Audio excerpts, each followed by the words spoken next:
Hello friends, कैसे हैं आप सब? बढ़िया। चलिए देखते हैं एक ज़बरदस्त टॉपिक, काफ़ी इम्पोर्टेंट टॉपिक है। किसी सदिश समष्टि का आधार अर्थात basis of A vector space. तो चलिए शुरू करते हैं। मान लीजिए आपके पास वी एफ कोई वेक्टर स्पेस है, ठीक है। वी जो है वो सेट ऑफ वेक्टर्स है, एफ फील्ड है, वी फील्ड एफ पर एक वेक्टर स्पेस है। और मान लीजिए एस इसका कोई सबसेट है। ध्यान दीजिएगा, एस क्या है? वी एफ का कोई सबसेट है। तब एस को हम वी का बेसिस कहेंगे, आधार कहेंगे। कब कहेंगे? ध्यान दीजिएगा, एस वी का आधार है, ऐसा आप कब कहोगे? तो कब कहोगे? यदि यदि ये दो शर्तें पूरी होंगी, ठीक है। यदि ये दो शर्तें पूरी होंगी। कौन कौन सी शर्तें पूरी होंगी? ध्यान दीजिएगा, एस वी का आधार कहलाएगा यदि पहली बात तो एस क्या होना चाहिए? लीनियरली इंडिपेंडेंट होना चाहिए। एस क्या होना चाहिए? Linearly independent. अब लीनियरली इंडिपेंडेंट क्या होता है, इस पर वीडियो बहुत अच्छे से डिटेल में बनाया गया, आप लोग देखिएगा। लीनियरली इंडिपेंडेंट मतलब अगर हम लोग एस के वेक्टर्स का लीनियर कॉम्बिनेशन तैयार करके अगर उसको इज इक्वल टू जीरो रखते हैं, फिर उसको जब सॉल्व करते हैं तो सारे स्केलर्स की वैल्यू जीरो आनी चाहिए। तो हम कहेंगे कि एस जो है लीनियरली इंडिपेंडेंट हो। दूसरा, एस वी को जनित करता हो, अर्थात L S equal V. L S equal V मतलब वी का प्रत्येक वेक्टर एस के वेक्टर्स के लीनियर कॉम्बिनेशन के बदौलत तैयार किया जा सकना चाहिए। क्योंकि एल एस मतलब क्या होता है आप सभी को पता है, लीनियर स्पेन। लीनियर स्पेन मतलब समुच्चय एस के जो सदिश हैं उनके सभी संभव जो लीनियर कॉम्बिनेशंस हैं उनके कलेक्शन को हमने एल एस कहा है। और वो सभी संभव लीनियर कॉम्बिनेशंस अगर हम तैयार करें तो वो पूर्णतः पूरी तरह वी के बराबर होना चाहिए।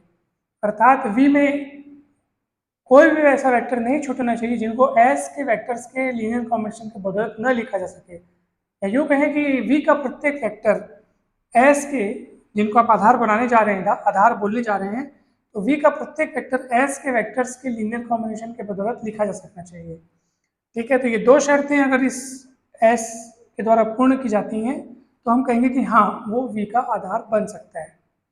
मतलब बन सकता है मतलब फिर ओके हो जाएगा, बन जाएगा, मतलब वो बन गया समझो, अगर ये दो क्वालिटी एस के पास है तो।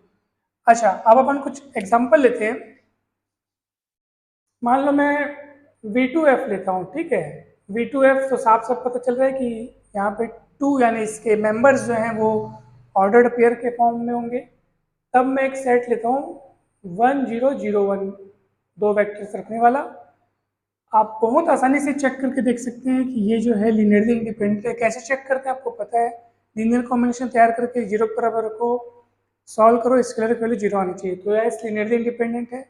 दूसरा, V2F का कोई भी वेक्टर अगर मैं ले लूँ अल्फा नाम का, मान लो ए बी लेता हूँ मैं, तो जरूर मैं उस ए बी को इन दोनों के लीनियर कॉम्बिनेशन के बदौलत लिख सकता हूँ। आप देख लो, क्या मैं ए बी को ऐसे नहीं लिख सकता? A10 प्लस B01 लिख सकता हूँ, क्यों नहीं लिख सकता? मतलब arbitrary vector of V, any vector of V can be expressed as linear combination of vectors of S। लिख दिए। इसका मतलब क्या है? लीनियरली इंडिपेंडेंट भी इंडिपेंडेंट है कि नहीं आप खुद चेक कर लो। लीनियर कॉम्बिनेशन तैयार करो।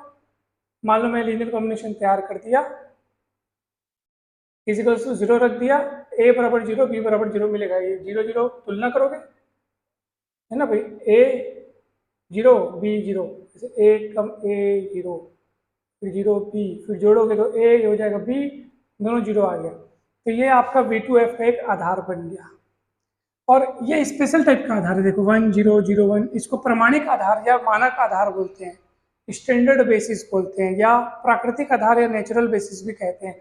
अनेक नाम है इसके, आप आसानी से इसको जान सकते हो। वैसे अगर मैं V3F लूँ, ठीक है, तो V3F का स्टैंडर्ड बेसिस क्या होगा बताओ? ये ऐसे होगा 1 0 0 0 1 0 0 0 1। ऑर्डर थ्री टपल V3 है तो ऑर्डर थ्री टपल के फॉर्म में इसके वेक्टर्स रहेंगे। ऐसे V4F लूंगा तो 1 ट्रिपल 0 1 3 टू 0, फिर 0 1 डबल 0, फिर आएगा आपका 0 0 1 0, और फिर लास्ट में आएगा ट्रिपल 0 1।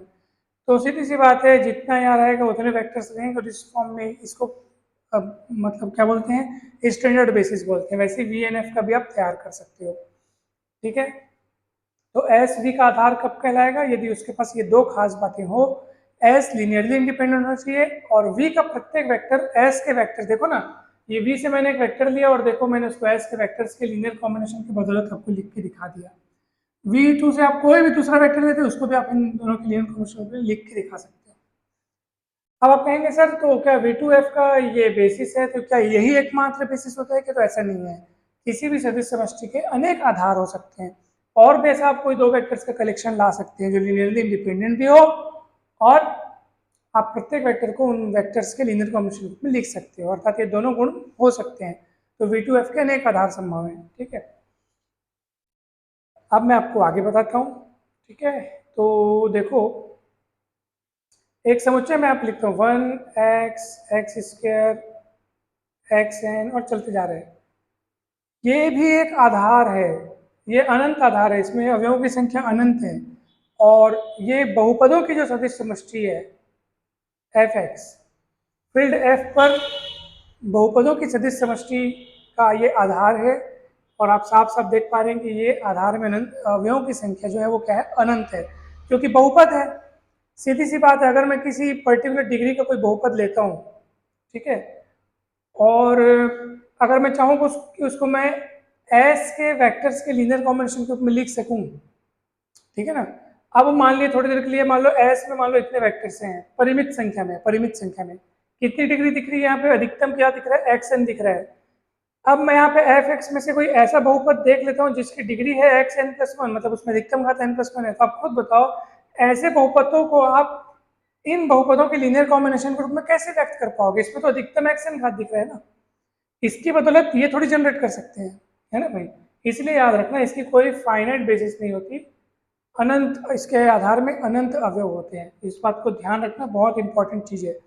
सदिश किन किन चीजों की सदिश समष्टि है, बहुपदों की सदिश समष्टि। ठीक है, तो ये आप याद रखिएगा, संपूर्ण बहुपदों का सदिश समष्टि fx का ये एक आधार है। ये वैसे ये V2 का आधार, ये V3 का आधार, वैसे VNF का आधार।